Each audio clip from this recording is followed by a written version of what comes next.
안녕하세요. 한반도 안보전략연구원 부원장 박성황입니다. 오늘은 미일 정상회담을 보는 눈이라는 제목으로 말씀드리겠습니다.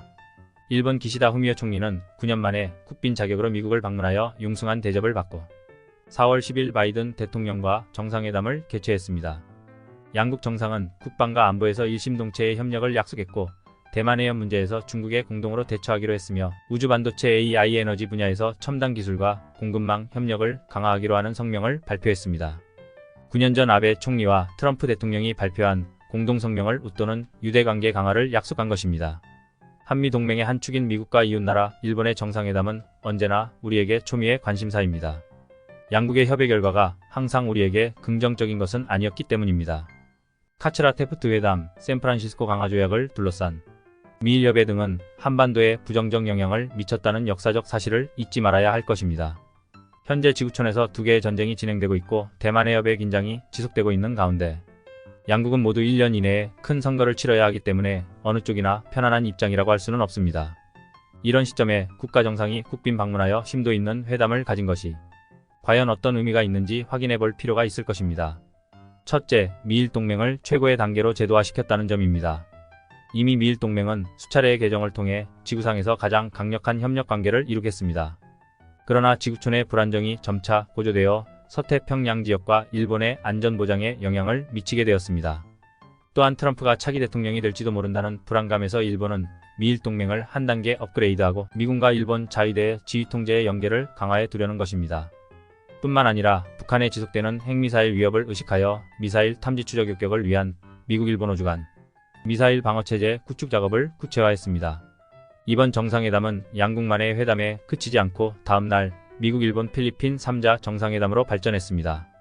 3자 회담은 중국이 남중국해에서 전개하는 위험하고 공격적인 행동에 대해 심각한 우려를 표명하고 3국 합동해상훈련을 갖기로 합의했습니다.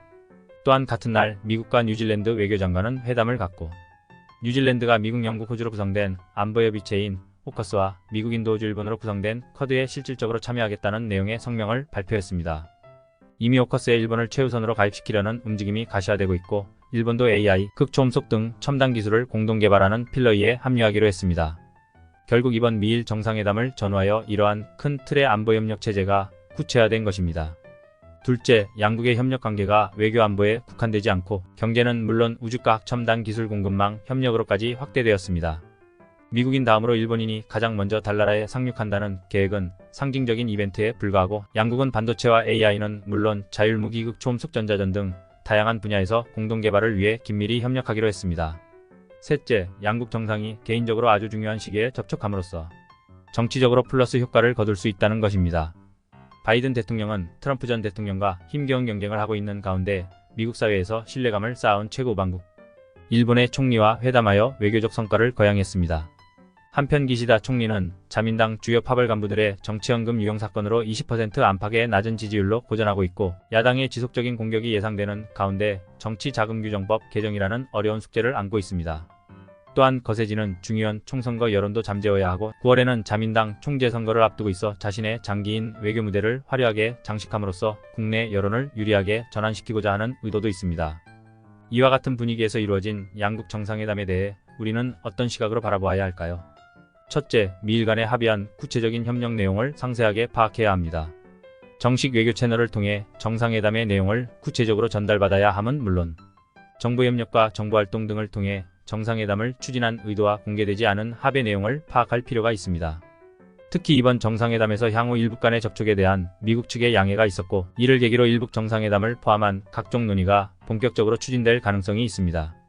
또한 한반도 문제에 대해서는 양국이 우리와 협의해야 한다는 것을 인식시켜야 할 것입니다. 그리고 반도체와 AI 등 미래 먹거리 산업과 관련한 양국의 회담 내용은 결코 우리와 무관하지 않습니다. 미국, 일본, 대만은 이미 반도체 동맹 수준의 협력을 추진하고 있어 한국은 애매한 입장에 놓여 있습니다. 반도체 분야 협력에서 소외되지 않도록 이번 미일 정상회담에서 협의된 내용을 전방위적으로 체크해 볼 필요가 있습니다. 둘째, 지구촌에서 외교 안보 동맹이 경제 동맹으로 확대되고 있는 흐름을 눈여겨보아야 합니다. 우크라이나 전쟁 이후 가시화되고 있는 신냉전 체제는 지구촌을 중국, 러시아, 북한 등의 권위주의 국가와 자유민주주의 국가 간의 대립구도로 재편하고 있습니다. 여기에 미중 간의 헤게모니 다툼까지 더해져 대립구도가 더욱 선명해지고 있습니다. 이러한 현상은 외교 안보뿐만 아니라 경제 분야에서도 심화되고 있습니다. 특히 반도체 AI 등 미래 먹거리 분야에서 이러한 현상이 나타나고 있어 우리 경제에 미칠 파급 영향이 엄청날 것입니다. 우리는 그동안 반도체 왕국을 유지해왔고 미래에도 주요 먹거리로서 반도체 주도권을 유지해 나가야 할 것인데 이와 같은 지구촌 대립구도에서는 중립을 유지할 수 없을 것입니다. 우리 정부와 국민은 과거에 안주하지 말고 이러한 현실을 직시하고 새로운 돌파구를 열어가야 할 것입니다. 셋째, 우리도 미일 양국과의 정상회담을 적극적으로 추진하여 우리에게 유리한 국면을 조성하는 노력을 기울여야 합니다. 정권 출범 이후 여러가지 난관을 극복하고 한일 관계를 정상화시켰고 작년 여름에는 캠프 데이비드 회의라는 성과도 이룩했습니다. 이후 한미일 3국은 각종 국제회의를 비롯한 다양한 분야에서 긴밀한 협력을 유지해왔습니다. 우리의 정상 외교를 펼칠 수 있는 여건이 조성되어 있는 것입니다. 지난해 9월의 러북 정상회담에 이어 푸틴이 금년 중 다시 북한을 방문할 것이라는 전망도 있고 푸틴과 시진핑의 정상회담도 예상되는 등 지구촌 정상들의 외교 활동이 더욱 활발화할 것으로 전망됩니다. 미일 정상회담 개최와 관련하여 중국이 활발한 견제 활동을 전개하고 우크라이나 전쟁과 이스라엘 하마스 전쟁이 지속되고 있음에도 불구하고 양국 국민들은 정상회담에 우호적인 반응을 보이고 있습니다. 미일 양국 정상 모두 낮은 국내 지지율에 시달리고 있지만 외교 안보 면에서는 초당적인 지지를 받고 있습니다. 우리는 주변 강대국의 틈바구니에서 국가 안보를 지켜야 하고 경제적으로 해외 의존도가 높기 때문에 적극적인 외교통상 활동을 전개하는 것이 숙명입니다. 그러나 국민들의 외교통상에 대한 관심이 높지 않고 심지어 이념에 편향된 일부 여론의 차가운 비판을 의식해야 하는 것 등을 생각하면 미일 양국 국민들의 성숙한 모습에 부러운 생각이 듭니다. 부러우면 지는 것일까요? 지지 않기 위해 부러워하지 말아야 할까요? 참으로 많은 생각을 하게 됩니다. 시청해주셔서 감사합니다.